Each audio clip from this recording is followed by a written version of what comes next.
Hello students, welcome to my channel. If you learn something from this video, then subscribe my channel, like it and share it. For your queries, drop your message in comment box.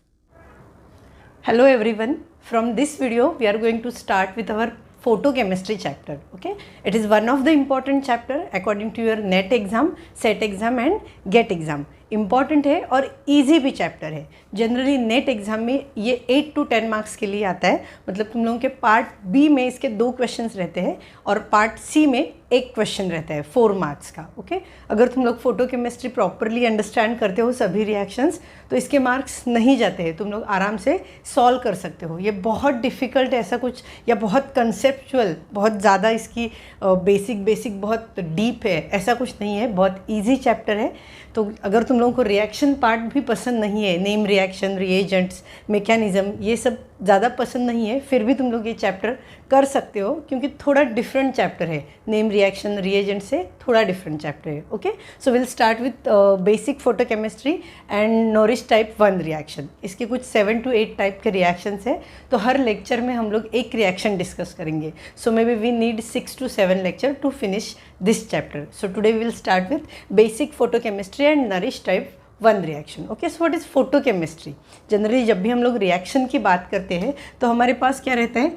First our substrate, then our reagent, then our product. Okay, so photochemistry में reagent नहीं रहता है. Photochemistry में reagent नहीं रहता है. उसके बदले H mu, that is nothing but your light, UV and visible light. UV और विजिबल लाइट. विजिबल लाइट कहाँ? रिएजेंट की जगह. तो it is very easy to identify कि ये रिएक्शन फोटोकेमिस्ट्री का है. फोटोकेमिस्ट्री और पेरिसाइक्लिक में कन्फ्यूजन रहता है, बट जब तुम लोग पेरिसाइक्लिक पढ़ोगे, पेरिसाइक्लिक के रिएक्शन समझ में आएंगे तो यू कैन ईजिली डिफ्रेंशिएट. क्योंकि पेरिसाइक्लिक में हीट भी रहता है बट फोटोकेमिस्ट्री में हमेशा लाइट ही रहेगा. That is H mu. So H mu जैसे ही दिखता है 90% या 80% वो फोटोकेमिस्ट्री का ही रिएक्शन होने के चांसेस रहते हैं. सो that is first point. Second and very important point, जब भी हम लोग किसी बॉन्ड को ब्रेक करते हैं, what is mean by bond? Bond is nothing but 2 electrons. ये एक बॉन्ड है. जब भी तुम लोग किसी बॉन्ड को ब्रेक करते हो तो आयन्स फॉर्म करते हो. ओके, सपोज ऐसे ब्रेक किया, बी ने इलेक्ट्रॉन लिए, ए ने इलेक्ट्रॉन दिए, तो जो देता है वो इलेक्ट्रॉन डेफिशिएंट हो जाता है, जो लेता है वो इलेक्ट्रॉन रिच स्पेसिस हो जाता है. That is nothing but ion formation. कभी भी हम लोग जब मैकेनिज्म स्टार्ट करते हैं तो ऐसे ही स्टार्ट करते हैं. बट फोटोकेमिस्ट्री का मैकेनिज्म ऐसे नहीं है. फोटोकेमिस्ट्री का मैकेनिज्म बहुत ईजी है. ये जो हमने अभी किया that is nothing but heterolytic fusion. Okay, but photochemistry में होमोलाइटिक फ्यूजन होता है. What is mean by bond? 2 electrons. First case में हमने क्या देखा? बी ने दोनों इलेक्ट्रॉन्स लिए. बट जब भी लाइट के रिएक्शंस होते हैं, फोटोकेमिस्ट्री के रिएक्शंस होते हैं, होमोलाइटिक फ्यूजन होता है. एक इलेक्ट्रॉन इसको मिलता है, एक इलेक्ट्रॉन इसको मिलता है. That is A B. इसको फ्री रेडिकल्स बोला जाता है. इसकी जो स्टेबिलिटी है वो जैसे कार्बोकेटाइन की स्टेबिलिटी रहती है. अगर एरोमेटिक रिंग है तो ज़्यादा स्टेबल, उसके बाद टर्शरी ज़्यादा स्टेबल, उसके बाद सेकेंडरी, उसके बाद प्राइमरी, वैसे ही फ्री रेडिकल की जो स्टेबिलिटी रहती है वो सेम जैसे हमने कार्बोकेटाइन की स्टेबिलिटी देखी है. हमने बेसिक ऑर्गेनिक केमिस्ट्री का एक लेक्चर देखा है, उसमें मैंने कार्बोकेटाइन की स्टेबिलिटी, फ्री रेडिकल की स्टेबिलिटी बताई है.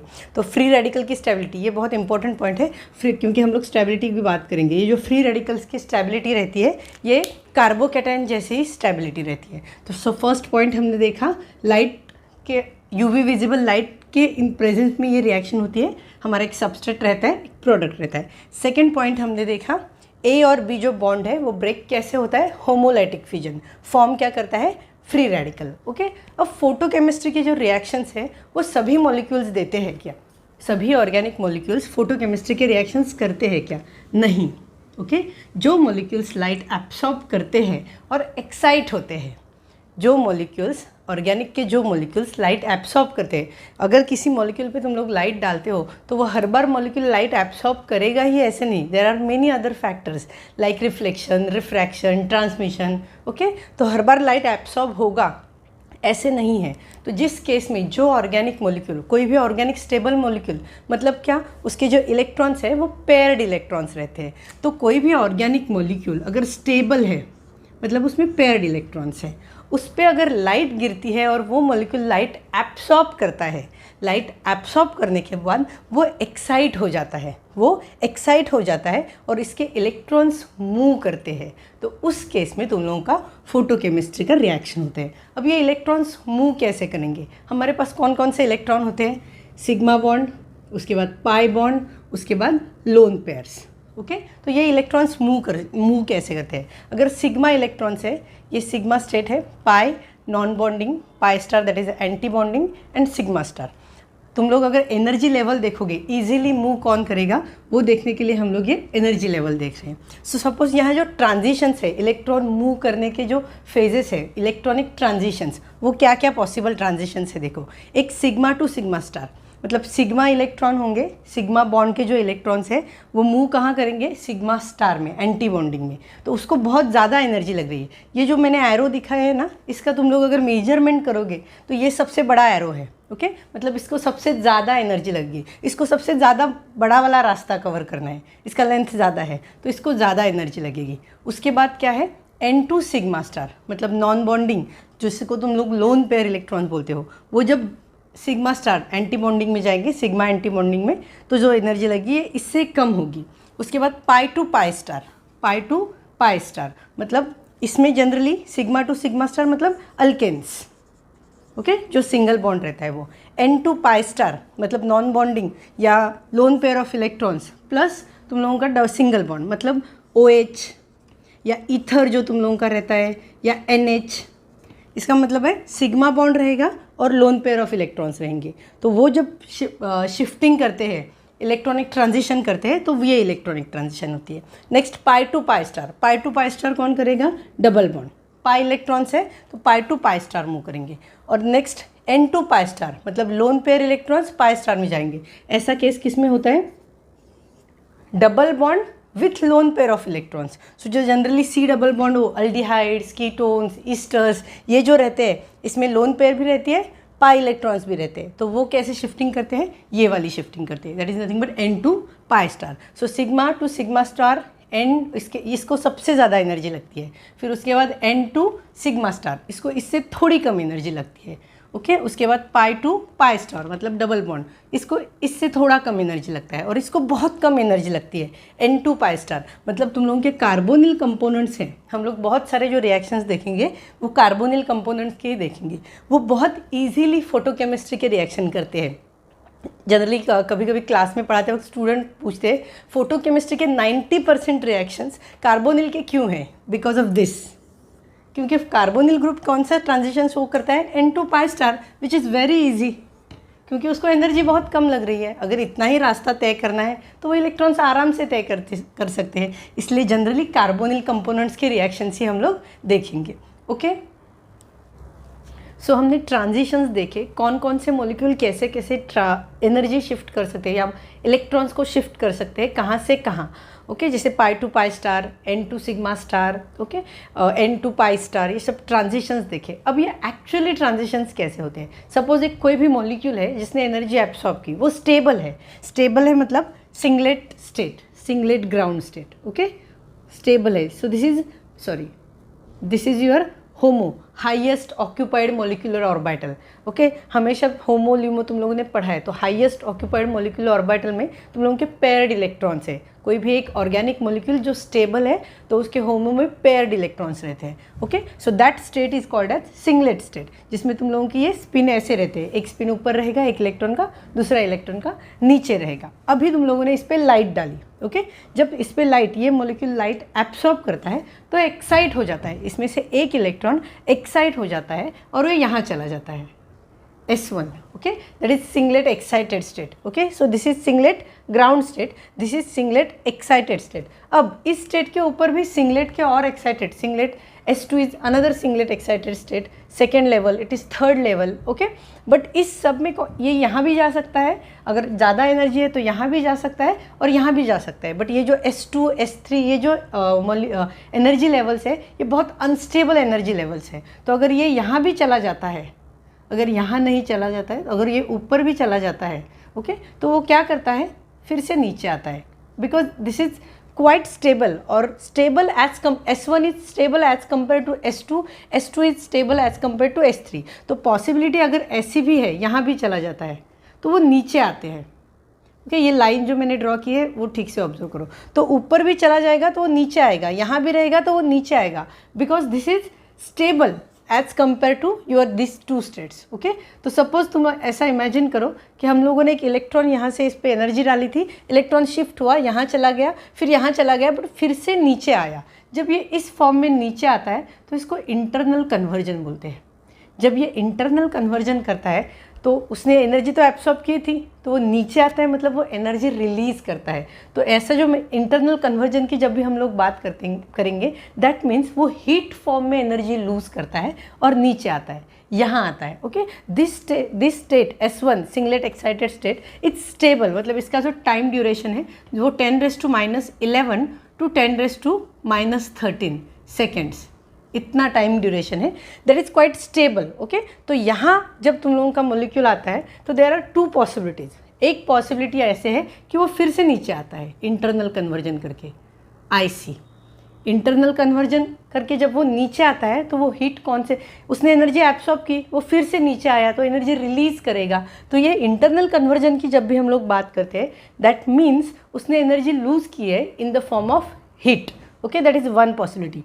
अनदर पॉसिबिलिटी, वो हीट लूज़ करेगा in the form of light और नीचे आएगा फिर से। ओके, जब वो in the form of light energy emit करता है, that process is nothing but fluorescence. Okay, so internal conversion का मीनिंग समझ में आया। जब हीट फॉर्म में कोई भी इलेक्ट्रॉन एनर्जी एब्सॉर्ब करता है लाइट फॉर्म की, बट जब वो एक्साइटेड स्टेट से नीचे आता है तो हीट फॉर्म में एनर्जी रिलीज करता है और नीचे आता है, तो that is nothing but internal conversion. But अगर उसने internal conversion in the form of heat energy release नहीं की, इन the form of light energy release की और वो नीचे आया, तो उसको बोला जाता है फ्लूरोसेंस। इसलिए फ्लूरोसेंस का जो टाइम ड्यूरेशन है वो क्या है, 10⁻11 टू 10⁻13। Okay, another possibility. अब इसका ये जो इलेक्ट्रॉन है ये हर बार नीचे नहीं आता है। यहाँ देखो, यहाँ ट्रिपलेट एक्साइटेड स्टेट है, मतलब ये एक्साइटेड स्टेट ही है बट सिंगलेट से थोड़ा नीचे है, मतलब इसकी एनर्जी और कम है। तो कभी कभी ये जो इलेक्ट्रॉन है वो इंटर सिस्टम क्रॉसिंग करता है, इंटर सिस्टम क्रॉसिंग। ओके, जब ये इंटर सिस्टम क्रॉसिंग करता है तो वो और थोड़ा स्टेबल हो जाता है। यहाँ बहुत अनस्टेबल है तो यहाँ से वो यहाँ चला गया। और एक बात होती है, ये थोड़ा स्टेबल हो जाता है, और एक बात होती है उसका स्पिन है वो चेंज हो जाता है। मैं इसके स्पिन ऐसे दिखा देती हूँ तो कन्फ्यूजन नहीं होगा। तो इसका स्पिन नीचे था, ये अभी ऊपर हो गया।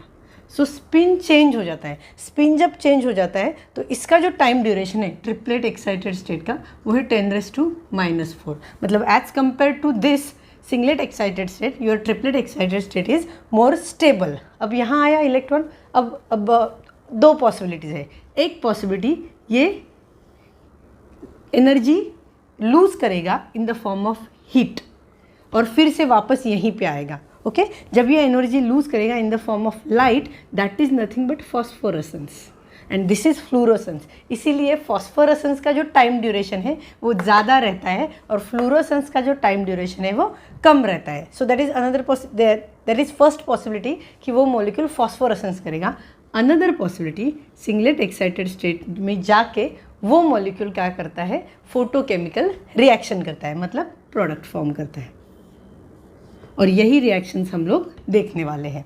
वो स्टेबल होता है, तो ऐसा नहीं है कि वो जब स्टेबल होता है यहाँ से वो जब ग्राउंड स्टेट पे आता है तो सेम मॉलिक्यूल ही मिलता है, ऐसे नहीं। हमें प्रोडक्ट, यहाँ फोटोकेमिकल रिएक्शन होती है और हमें दूसरा प्रोडक्ट मिलता है जिसकी जो ग्राउंड स्टेट लेवल है वो सेम ही होगी, क्योंकि ये भी स्टेबल था, प्रोडक्ट जो फॉर्म होगा वो भी स्टेबल ही होगा। ओके, सो क्या क्या पॉसिबिलिटीज़ है देखो। फोटोकेमिकल रिएक्शन ऐसा नहीं है कि तुम लोगों ने लाइट डाली और रिएक्शन हुआ, ऐसा नहीं है। मॉलिक्यूल इलेक्ट्रॉन एक्साइटेड होगा, सिंगलेट एक्साइटेड स्टेट में चला जाएगा, स्पिन चेंज नहीं होगा। और भी सिंगलेट एक्साइटेड स्टेट्स है ऊपर बट बहुत अनस्टेबल है, वो क्या करते हैं, इंटरनल कन्वर्जन, IC। तो IC से अगर मॉलिक्यूल नीचे आता है दैट मीन्स हीट फॉर्म में वो एनर्जी रिलीज़ करता है। और सिंगलेट एक्साइटेड स्टेट से अगर वो नीचे आता है, लाइट फॉर्म में एनर्जी रिलीज़ करता है, दैट इज़ फ्लूरोसेंस। ये एक पॉसिबिलिटी है। सेकेंड पॉसिबिलिटी, वो इंटर सिस्टम क्रॉसिंग करता है, मतलब उसका स्पिन चेंज हो जाता है तो ट्रिपलेट एक्साइटेड स्टेट में जाता है। That time duration is very high as compare to this, मतलब ये ज़्यादा स्टेबल है। तो there are another two possibilities. एक तो हमारी रिएक्शन हो जाएगी, प्रोडक्ट मिलेगा, और वो मॉलिक्यूल वापस वैसे ही नीचे आएगा और लाइट इमिट करेगा in the form of light, light emit करेगा, that is nothing but energy emit करेगा in the form of light, so that is phosphorescence. Fluorescence phosphorescence का डिफरेंस हमेशा हम जब स्कूल में वगैरह पढ़ते थे तो हम लिखते थे कि इसका टाइम ड्यूरेशन कम है, इसका टाइम ड्यूरेशन ज़्यादा है, क्यों? इस रीज़न से, क्योंकि ये ऐसे घूम के आता है स्टेबल होके, और यहाँ पे वो डायरेक्ट नीचे आ जाता है। Okay, so that is about तुम लोगों के इलेक्ट्रॉन्स मूव कैसे होंगे। तो रिएक्शन कहाँ होती है जनरली? यहाँ होती है, ट्रिपलेट एक्साइटेड स्टेट में। ओके, मतलब यहाँ पे जो मॉलिक्यूल है थोड़ा स्टेबल रहता है, मतलब जो भी तुम लोग फ्री रेडिकल फॉर्म करते हो वो थोड़ा स्टेबल होता है, तो तब वो रिएक्शन करता है, यहाँ से वो रिटर्न आता है। So this is your reaction point.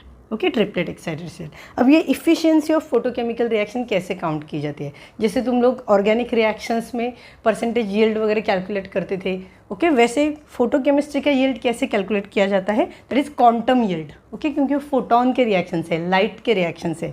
So quantum yield, number of molecules reacting in given time, जो स्पेसिफिक गिवन टाइम है कितने मॉलिक्यूल्स रिएक्ट हुए अपॉन कितना रेडिएशन एब्सॉर्ब हुआ, कितने फोटॉन्स, कितने क्वांटा ऑफ लाइट एब्सॉर्ब हुआ सेम टाइम में। फॉर एग्जांपल, अगर मेरे 5 मॉलिक्यूल्स ने रिएक्शन की है, ओके, और उस वक्त मेरे जो एक यूनिट, जनरल ऐसे बात कर रही हूँ, 5 मॉलिक्यूल्स ने रिएक्शन की है और तब 6 यूनिट लाइट एब्सॉर्ब हुई है। So that is nothing but my efficiency of my photochemical reaction. So ये मैं क्यों बता रही हूँ? क्योंकि एक बार सेट एग्जाम में ये क्वेश्चन पूछा गया था, अगर Q की वैल्यू ग्रेटर देन 1 है तो वो रिएक्शन क्या होगी? अगर क्वांटा की वैल्यू, ये जो क्वांटम यील्ड है तुम लोगों की फोटोकेमिकल इफ़िशियंसी जो है वो अगर ज़्यादा है 1 से, that means that reaction is chain reaction. Okay, इसलिए मैं ये बता रही हूँ। और अगर ये 1 से कम है, that is nothing but it is reversible reaction. Okay, ये थोड़ा याद रखो। और ये जो प्रोसेस है तुम लोगों की फोटोकेमिकल इफ़िशियंसी कैलकुलेट करने की, इसको एक्टिनोमेट्री बोला जाता है। सो थ्रू एक्टिनोमेट्री तुम लोगों का ये क्वांटा कैलकुलेट किया जाता है, that is quantum yield calculate किया जाता है। If it is greater than 1 then it is chain reaction, if it is less than 1 then it is reversible reaction. So that is all about your basics of photochemistry. अगर ये जो basic है इस पर बहुत कम क्वेश्चन आता है, but photochemistry हम लोग डिटेल में पढ़ेंगे तो बेसिक पता होना चाहिए। किसी को ये बेसिक नहीं समझ में आ रहा है तो भी चलेगा, सिर्फ इतना याद रखो कि तुम लोगों का जो बॉन्ड है वो HV की वजह से कैसे ब्रेक होता है? होमोलाइटिक फिजन करके। ये बॉन्ड ब्रेक हुआ तो हमें यहाँ एक रेडिकल मिलता है, यहाँ एक रेडिकल मिलता है। ओके, और इस रेडिकल की जो स्टेबिलिटी है वो हम कैसे देखते हैं? जैसे हम कार्बोकैटायन की स्टेबिलिटी देखते हैं। Okay, so now will start with Norrish type 1 reaction. So our first photochemistry reaction is Norrish type 1 reaction. Okay, ये जो इस रिएक्शन को समझने के लिए हम लोग जो एग्जांपल्स देखेंगे वो एग्जांपल्स मैंने ये जगदम्बा सिंह के बुक में से लिए। एक बहुत अच्छी बुक है फोटोकेमिस्ट्री और पेरिसाइक्लिक के लिए, और तुम लोगों के प्रीवियस ईयर के नेट के जो क्वेश्चन पेपर्स है उसमें से कुछ एग्जांपल्स लिए हैं। तो हम लोग वही एग्जांपल्स सॉल्व करेंगे जिसमें से एक कंसेप्ट क्लियर हो जाए। ओके, सेम कंसेप्ट के एग्जांपल्स हम बार बार नहीं सॉल्व करेंगे। ओके, सो मैंने कुछ रिएक्शन सिलेक्ट की है जिसमें कुछ कंसेप्ट क्लियर हो जाता है तुम लोगों का। Okay, so will start with Norrish type 1। This reaction is nothing but alpha cleavage. Okay, इसको अल्फा क्लीवेज भी बोला जाता है। So alpha cleavage, so this is carbonyl component, मतलब तुम लोगों को कार्बोनिल ग्रुप होगा ही होगा तुम लोगों के रिएक्शन में।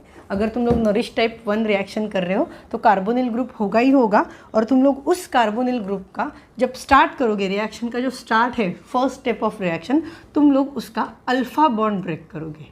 ओके, मतलब रिएक्शन का फर्स्ट स्टेप तो तुम लोगों को यही समझ में आ गया रिएक्शन के नेम में ही, दैट इज़ अल्फा क्लीवेज। मतलब कार्बोनिल ग्रुप कन्फर्म रहेगा और उसका कौन सा बॉन्ड फर्स्ट ब्रेक करोगे तो कार्बोनिल के जो बाजू वाला फर्स्ट बॉन्ड है that is alpha cleavage. Okay, that's why that reaction is called as alpha cleavage reaction. So हम लोग फर्स्ट एग्जाम्पल लेते हैं, दिस वन। ओके, पहला एग्जाम्पल मैं तुम लोगों को थोड़ा डिटेल में लिख के बताती हूँ। So this is our substrate. So first अब तुम लोग लाइट का अटैक करते हो। ओके, जब लाइट का अटैक होता है तो मॉलिक्यूल किस में चला जाता है? सिंगलेट एक्साइटेड स्टेट में। अब मैं थोड़ा फर्स्ट है एग्जांपल इसलिए मैं लिखती हूँ, बाद में मैं डायरेक्ट सॉल्व करूँगी। ओके, सो सिंगलेट एक्साइटेड स्टेट में चला जाता है, फिर इंटर सिस्टम क्रॉसिंग करता है और किस में चला जाता है? ट्रिपलेट एक्साइटेड स्टेट में। और जब ट्रिपलेट एक्साइटेड स्टेट में चला जाता है तब फोटोकेमिकल रिएक्शन स्टार्ट होती है। मैं दूसरे कलर का पेन यूज़ करती हूँ ताकि कोई कन्फ्यूजन ना हो तुम लोगों को। ओके, सो यहाँ तक समझ में आया? लाइट एब्सॉर्ब किया, एक्साइट हुआ, ट्रिपलेट एक्साइटेड स्टेट में चला गया। अब यहाँ से तुम लोगों को रिएक्शन तुम लोगों को स्टार्ट करनी है। ओके, अब अगर रिएक्शन स्टार्ट करनी है तो हमारा फिक्स है, हम कौन सा बॉन्ड ब्रेक करेंगे? अल्फ़ा वाला बॉन्ड, मतलब ये बॉन्ड। ओके, सो फर्स्ट ये बॉन्ड हमने ब्रेक, कोई भी कर सकते हो तुम लोग। यहाँ देखो, दोनों सिमिलर साइड है, सिमेट्रिकल मॉलिक्यूल है। जब सिमेट्रिकल नहीं रहेगा तो हम लोग वैसा केस हम लोग देखेंगे। ओके, तो यहाँ कोई भी बॉन्ड ब्रेक कर सकते हो। सो हमने ये बॉन्ड ब्रेक किया। कैसे ब्रेक करते हैं हम लोग? ऐसा तुम लोग लिख सकते हो या ऐसे भी लिखते हैं, एक इलेक्ट्रॉन यहाँ गया, एक इलेक्ट्रॉन यहाँ गया। सो एक इलेक्ट्रॉन यहाँ गया, एक इलेक्ट्रॉन यहाँ गया। ओके, अब क्या होगा इसके बाद नेक्स्ट स्टेप अल्फ़ा क्लीवेज ही होगी, ऐसा नहीं है। अब इसको, ये जब फर्स्ट स्टेप होता है ना, मॉलिक्यूल को ठीक से ऑब्जर्व करो। यहाँ देखो, मैंने तुम लोगों को फर्स्ट इसमें ही बताया था कि इसकी जो स्टेबिलिटी है फ्री रेडिकल की, वो कार्बोकैटायन के जैसी होती है। मतलब अगर टर्शरी है तो वो मोर स्टेबल रहता है, प्राइमरी सेकेंडरी लेस स्टेबल रहते हैं, एरोमेटिक रिंग है तो और स्टेबल रहता है। ओके, यहाँ देखो टर्शरी है, ये जो तुम लोगों का फ्री रेडिकल फॉर्म हुआ है वो टर्शरी फ्री रेडिकल है, मतलब वो बहुत ज़्यादा स्टेबल है। ओके, यहाँ भी देखो, यहाँ भी अगर तुम लोग फ्री रेडिकल फॉर्म करते हो तो वो बहुत स्टेबल हो जाएगा क्योंकि वो टर्शरी है। ओके, सो ऐसे केस में जब दोनों जगह पे तुम लोगों को स्टेबल फ्री रेडिकल मिल रहे हैं, दोनों जगह पे स्टेबल फ्री रेडिकल मिल रहे हैं, तो तुम लोग क्या कर सकते हो? ये बॉन्ड भी ब्रेक कर सकते हो। यहाँ एक इलेक्ट्रॉन जाएगा, यहाँ एक इलेक्ट्रॉन जाएगा, मतलब तुम लोगों का CO रिलीज हो जाएगा। That process is called as carbonylation. Okay, so यहाँ हमने क्या किया? कार्बोनिलेशन। सो यहाँ एक फ्री रेडिकल, यहाँ एक फ्री रेडिकल, फिर तुम लोग क्या करोगे? ये दोनों फ्री रेडिकल को कनेक्ट करोगे। So this is your product for your first reaction. अब हम लोग सेकेंड रिएक्शन देखेंगे। ओके, सेकेंड रिएक्शन में भी तुम लोगों को सेम ही लग रहा होगा। देखो सेम ही है फर्स्ट रिएक्शन, अगर तुम लोग देखते हो। अभी मैं ये पूरे स्टेप्स नहीं लिखूंगी, हाँ, सिंगलेट एक्साइटेड, ट्रिपलेट एक्साइटेड, वो तुम लोग अंडरस्टैंड कर लो। मॉलिक्यूल वैसे ही मूव होता है। ओके, ये रिएक्शंस तुम लोग ट्राई करो खुद से करने की। ओके, फर्स्ट स्टेप लाइट तुम लोग डालोगे, सिंगलेट एक्साइटेड स्टेट, फिर triplet excited state, inter system crossing करके फिर अल्फ़ा क्लीवेज। तो हम लोग पहले ही अल्फ़ा क्लीवेज करते हैं। सो पहला अल्फ़ा क्लीवेज डायरेक्ट करने का वो होता ही है। ओके, यहाँ देखो,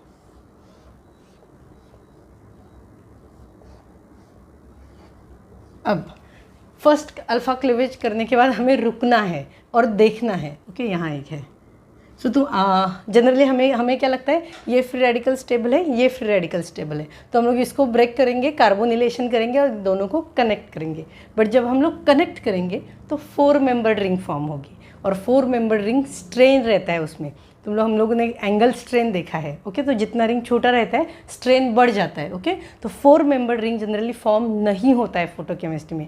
जहाँ भी 4 मेंबर्ड रिंग फॉर्म होता है वो ओपन होने की कोशिश करता है, इसलिए 4 मेंबर्ड रिंग फॉर्म नहीं होती है। तो ऐसे केस में यहाँ देखो, अगर तुम लोग 4 मेंबर्ड रिंग फॉर्म करते हो, ये यहाँ गया, ये यहाँ गया, तुम लोगों ने 4 मेंबर्ड रिंग फॉर्म की, सॉरी,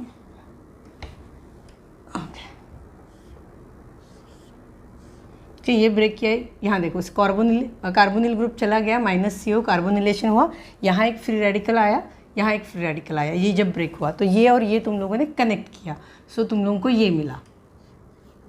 ओके, सॉरी, कनेक्ट नहीं किया, कार्बोनिलेशन किया तुम लोगों ने। ओके, अब मैंने क्या बोला है? अगर तुम लोग इसको कनेक्ट करते हो तो 4 मेंबर्ड रिंग बनती है जो स्टेबल नहीं रहती है ड्यू टू एंगल स्ट्रेन, क्योंकि 90 डिग्री का एंगल रहता है। ओके, ये एंगल 90 डिग्री का रहता है, हमारा कितना होना चाहिए? 108, तो एंगल स्ट्रेन क्रिएट हो जाता है, इसलिए 4 मेंबर्ड रिंग फॉर्म नहीं होती है। फॉर्म होगी फिर भी वो ब्रेक हो जाएगी, तो हम लोग फॉर्म ही नहीं करेंगे।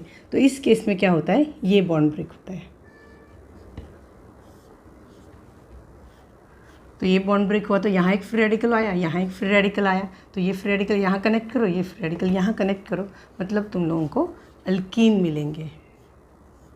Okay, so this is your product. क्योंकि हमें ऐसा दिखते हुए लग रहा है इसका और इसका प्रोडक्ट सेम होना चाहिए, बट यहाँ 5 मेंबर्ड रिंग फॉर्म हो रही है, यहाँ 4 मेंबर्ड रिंग फॉर्म हो रही है। सो 5 मेंबर्ड रिंग का एंगल स्ट्रेंथ कम है, so that is stable, but 4 membered ring का एंगल स्ट्रेंथ बहुत ज़्यादा है, इसलिए 4 मेंबर्ड रिंग फॉर्म नहीं होगी। Now next reaction. Okay, next reaction देखो, इसमें एक अलग कंडीशन दिया है, वेपर फेज। ओके, जब वेपर फेज रहता है ना, दैट इंडिकेट्स कि कार्बोनिलेशन होगा ही होगा। वेपर फेज जो रहता है वो इंडिकेट करता है कि तुम लोगों को कार्बोनिलेशन करना ही है कंपलसरी। मतलब पहला क्लीवेज करो, फिर दूसरा अल्फा क्लीवेज करो, बाद में जो होगा वो देखा जाएगा, but vapour phase indicates -CO, कार्बोनिलेशन होगा। Okay, so this is our substrate. तुम लोग जब लाइट डालोगे HV, पहला अल्फा क्लीवेज कौन सा करोगे? यहाँ का करोगे। यहाँ देखो, यहाँ फ्री रेडिकल होगा, यहाँ फ्री रेडिकल होगा। ये क्यों नहीं पहला करोगे? क्योंकि ये जो फ्री रेडिकल फॉर्म हो रहा है वो मोर स्टेबल है। हमारा स्टेबिलिटी का रूल लाइक कार्बोकैटायन, टर्शरी है तो मोर स्टेबल है, यहाँ सेकेंडरी है तो लेस स्टेबल है। ओके, सो तुम लोग ये ब्रेक करोगे, क्या मिल रहा है हम लोगों को? This one and this one. Okay, अब इस केस में वेपर फेज लिखा ही है, लिख के दिया है, तो वेपर फेज अगर लिख के दिया है तो इसको हमें ब्रेक करना ही पड़ेगा और -CO करना ही है।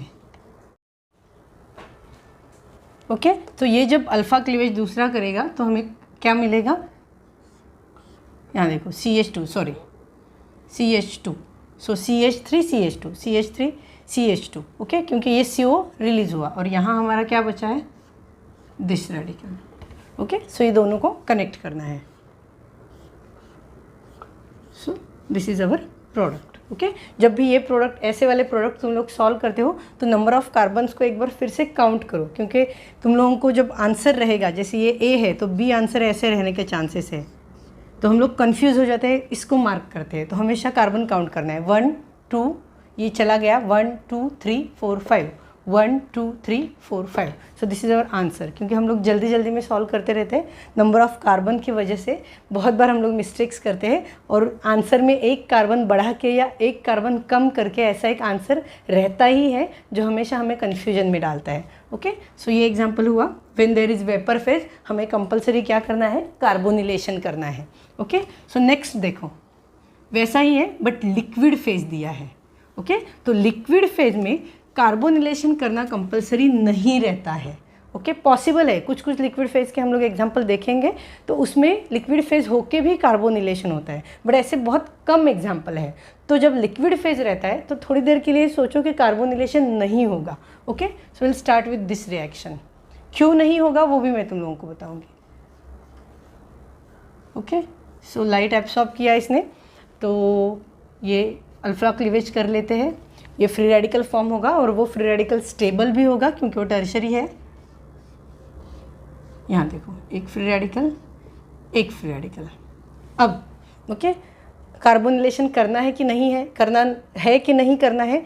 लिक्विड फेज नहीं किया तो भी चलेगा। जनरल लिक्विड फेज में कार्बोनिलेशन नहीं करना रहता है, बट एक दो एक्सेप्शनल केसेस है लिक्विड फेज होके भी कार्बोनिलेशन होता है, इसलिए मैं 100% नहीं बोल रही हूँ, but liquid phase indicates carbonylation नहीं होता है, but there are some exceptional cases. Okay, so carbonylation नहीं करेंगे। एक और रीज़न है कार्बोनिलेशन नहीं करने का, यहाँ देखो, जो फ्री रेडिकल तुम लोग फॉर्म करेंगे वो फ्री रेडिकल स्टेबल नहीं होगा, वो प्राइमरी होगा तो स्टेबल नहीं होगा, तो यहाँ फ्री रेडिकल फॉर्म करने का कोई पॉइंट नहीं है। तो इस केस में क्या होता है, ये जो हाइड्रोजन है, ओके, अल्फा बीटा जो हाइड्रोजन है वो ब्रेक हो जाता है। Okay, so that is another case. यहाँ फ्री रेडिकल फॉर्म हुआ, यहाँ फ्री रेडिकल होने के चांसेस नहीं है बिकॉज वो अनस्टेबल है, तो ऐसे केस में बीटा कार्बन का जो हाइड्रोजन है वो ब्रेक हो जाता है क्योंकि वो इसका नेबरिंग हाइड्रोजन है। ओके, तो एनर्जी उसको भी मिलती है, यहाँ फ्री रेडिकल है तो इट अफेक्ट्स नेक्स्ट कार्बन है ना, तो उसकी एनर्जी भी, जब भी तुम लोगों का कार्बोकेटायन या कार्बेनियन या फ्री रेडिकल फॉर्म होता है उसका नेक्स्ट जो कार्बन है वो as compare to other carbons थोड़ा अनस्टेबल हो जाता है उस रेडिकल की वजह से। सो इसको हम लोग ब्रेक कर सकते हैं। सो ये हाइड्रोजन जो है फ्री रेडिकल फॉर्म होगा H, और यहाँ एक फ्री रेडिकल फॉर्म होगा, तो ये जो H का फ्री रेडिकल है यहाँ चला जाएगा। ओके, और ये जो फ्री रेडिकल हमें मिला है यहाँ पे, ये फ्री रेडिकल और ये फ्री रेडिकल दोनों मिलके बॉन्ड फॉर्म करेंगे। सो दैट इज़ अवर प्रोडक्ट। ऐसे रिएक्शंस बहुत सारे आते हैं। ओके, ये हमने जो 4 एग्जांपल्स देखे इसमें से ये बहुत इंपॉर्टेंट है, ये बहुत बार पूछा जाता है। और ये एक एग्जांपल अलग है क्योंकि जल्दी जल्दी में हम लोग क्या करते हैं, इसको निकाल देते हैं कार्बोनिलेशन करके और रिंग बना देते हैं। बट ये रिंग क्या है, स्टेबल नहीं है, तो वैसे नहीं करना है। ओके, सो हमने फर्स्ट केस में देखा कार्बोनिलेशन करके रिंग कैसे फॉर्म करनी है। जब स्मॉल रिंग है तो रिंग क्यों नहीं बनती है। फिर वेपर फेज़ है तो कार्बोनिलेशन करना ही है। जब लिक्विड फेज़ है तो कार्बोनिलेशन नहीं करना है। कुछ और पॉसिबिलिटी है कि नहीं है वो चेक करना है। Okay, so next example. Okay, क्या एग्जांपल है, 6 membered ring, double bond. Okay, थोड़ा अलग एग्जांपल दिख रहा है। First is H mu। Okay, so photocyclic reaction हम लोग अल्फा क्लीवेज करेंगे। ये नरिश टाइप 2 ही है, कार्बोनिल ग्रुप दिख रहा है, अल्फा क्लीवेज पॉसिबल है। सो फर्स्ट अल्फा क्लीवेज करवाना ही है। तो पहला अल्फा क्लीवेज हमने किया, यहीं से क्यों किया, यहाँ से क्यों नहीं किया, क्योंकि ये जो फ्री रेडिकल है वो सबस्ट्रेटेड फ्री रेडिकल है, मतलब वो मोर स्टेबल होगा। ओके, नरिश टाइप 1 जब तुम लोग कर रहे हो ना, पहले अल्फा क्लीवेज, इसको हम अल्फा क्लीवेज रिएक्शन ही बोलते हैं। तो अल्फा क्लीवेज जैसे पहला वाला अल्फा क्लीवेज तुम लोग करते हो ना, रुक जाओ, थोड़ी देर सोचो दूसरा क्या करना है। ओके, तो सेकेंड पॉसिबिलिटी कि हम लोग ये अल्फा क्लीवेज करेंगे। बट अगर इसको भी क्लीव किया और कार्बोनिलेशन किया तो ये जो फ्री रेडिकल तुम लोगों को मिल रहा है वो स्टेबल नहीं है, टर्शरी नहीं है, या यहाँ कुछ एरोमेटिक रिंग नहीं है, तो ये हम लोग नहीं कर सकते। नेक्स्ट क्या पॉसिबिलिटी है, जैसे हमने लास्ट एग्जांपल देखा था, यहाँ का हाइड्रोजन हम लोग निकाल सकते हैं, राइट। तो ये हाइड्रोजन निकलेगा, यहाँ अल्डिहाइड फॉर्म करेगा और यहाँ डबल बॉन्ड फॉर्म करेगा, जैसे हमने लास्ट एग्जांपल में किया था। बट इस केस में अगर तुम लोग ठीक से देखोगे तो ये हाइड्रोजन अनस्टेबल होता है। मैंने तुम लोगों को बताया था, जब भी free radical cation anion form होता है किसी कार्बन पे, उसके बाजू वाला कार्बन भी थोड़ा डिस्टर्ब हो जाता है, इसलिए हम लोग ये हाइड्रोजन निकालते थे, क्योंकि कोई और पॉसिबिलिटी नहीं है। बट इस केस में हमारे पास और पॉसिबिलिटी है। यहाँ देखो 3 मेंबर्ड रिंग है, जितना रिंग छोटा मैंने बताया उतना उस पर स्ट्रेन ज़्यादा, तो ये बहुत ज़्यादा अनस्टेबल है, ये खुद को खोलने की कोशिश करती रहती है। ओके, और उसके बाजू वाले कार्बन पे फ्री रेडिकल आया तो ये अब खुद को रिंग ओपन करेगी, यहाँ के बॉन्ड ब्रेक होंगे। ओके, यहाँ देखो, तो ये हाइड्रोजन इस केस में हम लोग नहीं निकालेंगे, क्योंकि इस हाइड्रोजन को और ये रिंग को अगर तुम लोग कंपेयर करोगे तो ये रिंग ज़्यादा अनस्टेबल है, तो उसको हमें पहले ब्रेक करना पड़ेगा। ओके, सो ये नहीं होगा, ऐसा होगा बट वो प्रोडक्ट बहुत कम फॉर्म होगा, मेजर प्रोडक्ट वो नहीं होगा। ओके, सो हमें इस रिंग को ब्रेक करना है। अब इस रिंग को अगर हम लोग ब्रेक करते हैं, बॉन्ड ब्रेक करते हैं, तो 2 पॉसिबिलिटीज़ है। ये ए पॉसिबिलिटी है, ये बॉन्ड ब्रेक होगा, ये बी पॉसिबिलिटी है। ओके, अब मैं ऐसे कोई भी बॉन्ड ब्रेक कर सकते हैं, ऐसे लग रहा है सिमेट्रिकल तो है, बट अगर तुम लोग इस एंगल से देखोगे, इसको देखोगे तो इस बॉन्ड को ये ऊपर है और इस बॉन्ड के कंपैरिजन में ये नीचे है, मतलब ये सिस जैसा स्ट्रक्चर है, ये ट्रांस जैसा स्ट्रक्चर है। इसलिए हमें दोनों पॉसिबिलिटीज़ करके देखनी पड़ेगी, ए ब्रेक करने से क्या होगा, बी ब्रेक करने से क्या होगा। तो हम लोग पहले ए सॉल्व करते हैं। ओके, ए अगर हमने ब्रेक किया, ए कंडीशन सॉल्व करते हैं, ऐसे ब्रेक किया तो क्या होगा, यहाँ देखो। ओके, ए हमने ब्रेक किया है तो बी वैसा का वैसा है ये, तो यहाँ हमें एक फ्री रेडिकल मिला, यहाँ फ्री रेडिकल जैसा है वैसा ही है, यहाँ एक फ्री रेडिकल मिला, यहाँ एक फ्री रेडिकल मिला। ओके, ये ए कंडीशन है हमारी। तो इसके बाद क्या होगा, अब ये यहाँ डबल बॉन्ड फॉर्म करेगा और ये कनेक्ट हो जाएगा। ओके, यहाँ देखो, सॉरी,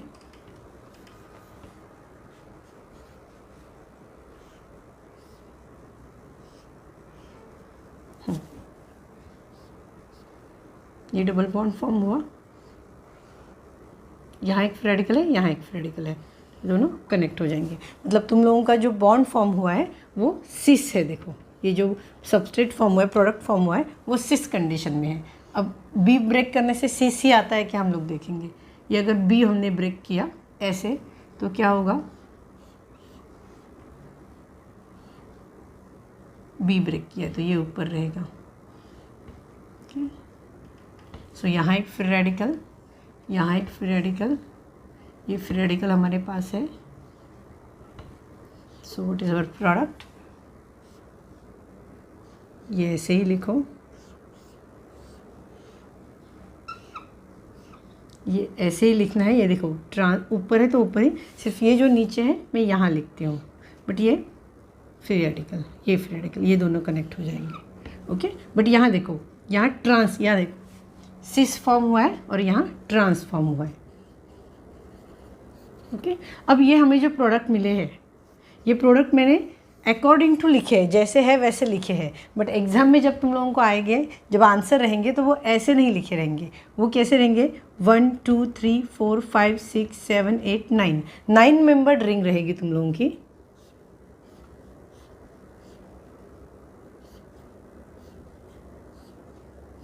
यहाँ देखो 1 2 3 4 5 6 7 8 9, और फिर यहाँ डबल बॉन्ड कहीं एक जगह पे रहेगा, डबल बॉन्ड, फिर 1 2 3 1 2 3 थर्ड पोजीशन पे।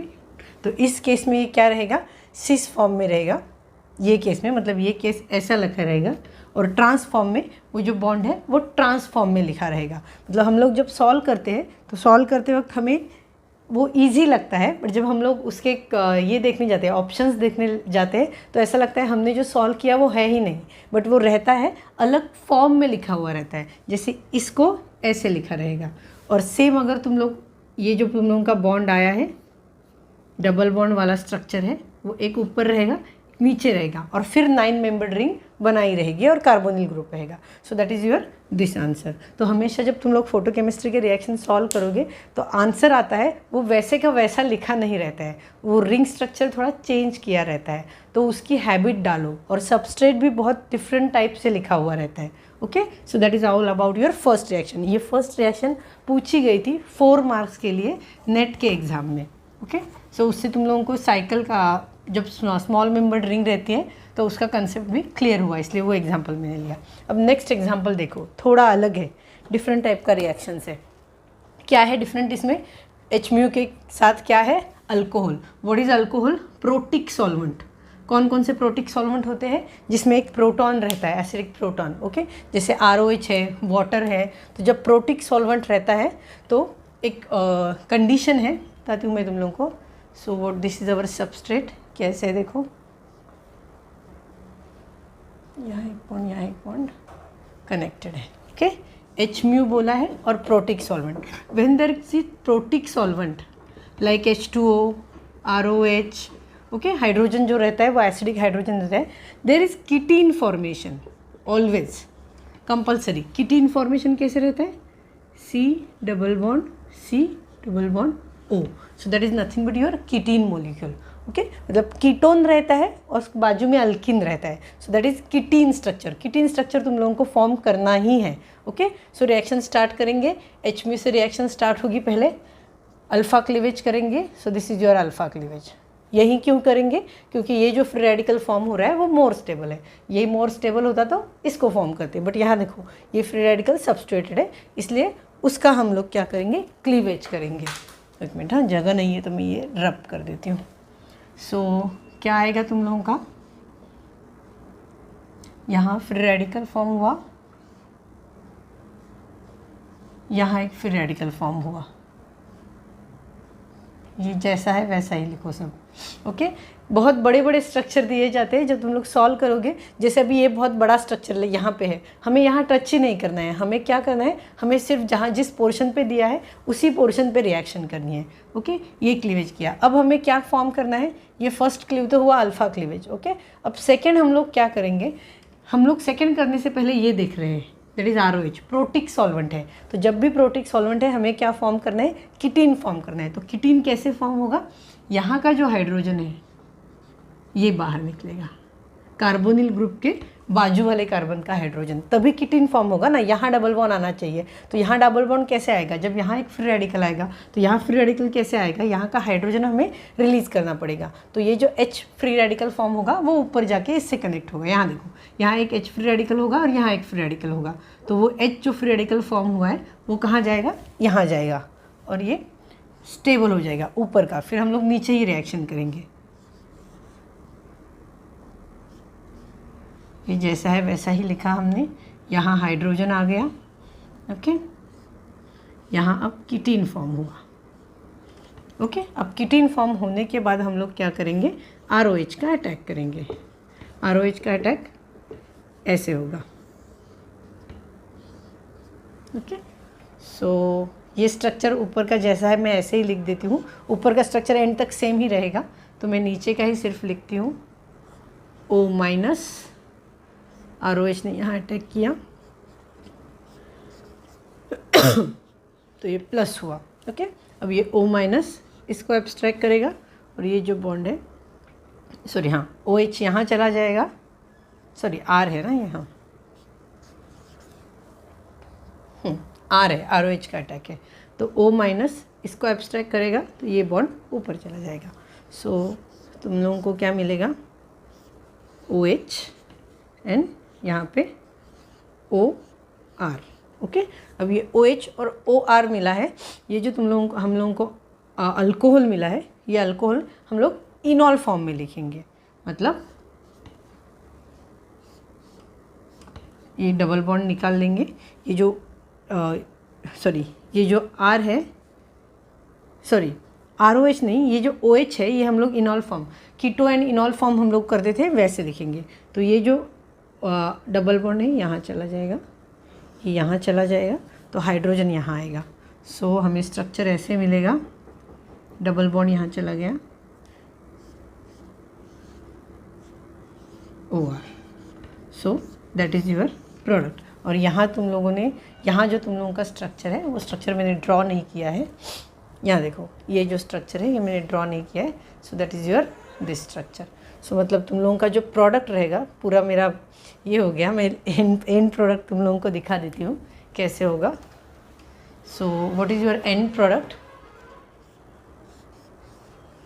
ओके, ये ऐसा कैसा रहेगा, यहाँ जो तुम लोगों ने किया है ये देखो, ये डबल बॉन्ड शिफ्ट हुआ, यहाँ कीटोन फॉर्मेशन हुआ, double bond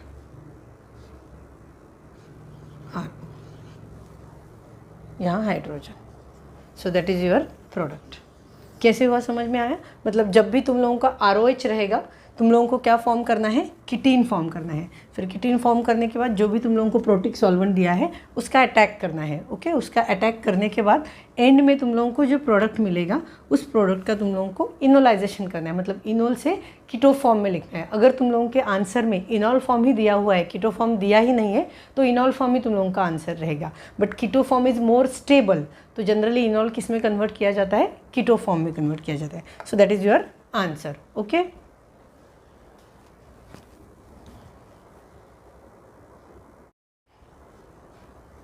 so our last reaction is this bicyclic reaction.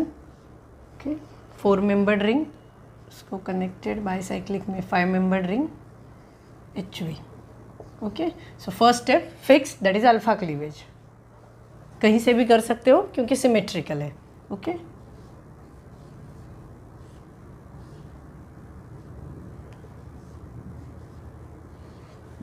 यहाँ देखो, सॉरी, अब सेकेंड स्टेप क्या होगी, कुछ और होने के चांसेस है क्या, सॉरी यहाँ पे vapour phase. Okay, vapour phase लिखा हुआ है, तो अगर वेपर फेज लिखा है तो हम लोग क्या करेंगे, कार्बोनिलेशन करेंगे। सो जब कार्बोनिलेशन तुम लोग करने जाओगे तो ऐसा स्ट्रक्चर मिलेगा, -CO होगा। ओके, सो कार्बोनिलेशन हुआ, ऐसा स्ट्रक्चर होगा। अब तुम लोग क्या करोगे, इसको कनेक्ट करोगे, बट कनेक्ट करोगे तो कितना मेंबर्ड रिंग मिल रहा है तुम लोगों को, 4 मेंबर्ड रिंग, ऊपर से बाईसाइक्लिक। सो जब भी तुम लोग 4 membered ring, 3 membered ring, bicyclic ring form करते हो तो रुको, सोचो वो स्टेबल है क्या। तो 4 मेंबर्ड रिंग अनस्टेबल, ऊपर से बाईसाइक्लिक और अनस्टेबल, तो ये हम लोग नहीं कर सकते। तो और क्या कर सकते हैं, जब भी कोई फ्री रेडिकल कैटायन एनायन रहता है तो उसका बाजू वाला जो मॉलिक्यूल है, जो एटम है, वो भी थोड़ा अनस्टेबल हो जाता है। तो ये इसको हम ब्रेक कर सकते हैं क्योंकि ये दोनों के बीच में आ रहा है। ओके, सो क्या होगा तुम लोगों का, ये फ्री रेडिकल, ये फ्री रेडिकल, ये फ्री रेडिकल, ये फ्री रेडिकल बॉन्ड फॉर्म करेंगे।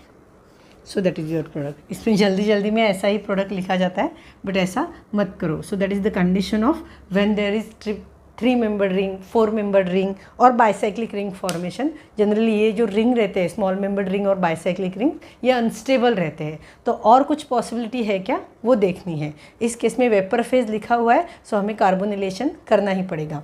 यहाँ प्रोटिक सॉल्वेंट्स है तो हमें कीटोन फॉर्म करना ही पड़ेगा। कीटोन फॉर्म हम लोग कैसे करेंगे, इस हाइड्रोजन को निकाल के, this is nothing but your ketone. एक अलग केस हमने देखा था, इसमें हम लोगों ने ये हाइड्रोजन को निकालना था, बट इस हाइड्रोजन के कंपैरिजन में ये जो बॉन्ड्स है वो ज़्यादा अनस्टेबल है ड्यू टू 3 मेंबर्ड रिंग, तो हम लोगों को उस बॉन्ड को ब्रेक करना पड़ा और हमें 2 प्रोडक्ट मिले थे, one is cis, another is trans. So that is all about your Norrish type 1 reaction. Almost सभी केसेस जो पॉसिबल केसेस है, पॉसिबल कंसेप्ट है, वो हमने क्लियर करने की कोशिश की है। नेक्स्ट लेक्चर में हम लोग नरिश टाइप 2 रिएक्शन देखेंगे। Okay, thank you. Don't forget to subscribe my channel, like it and share it. Thank you.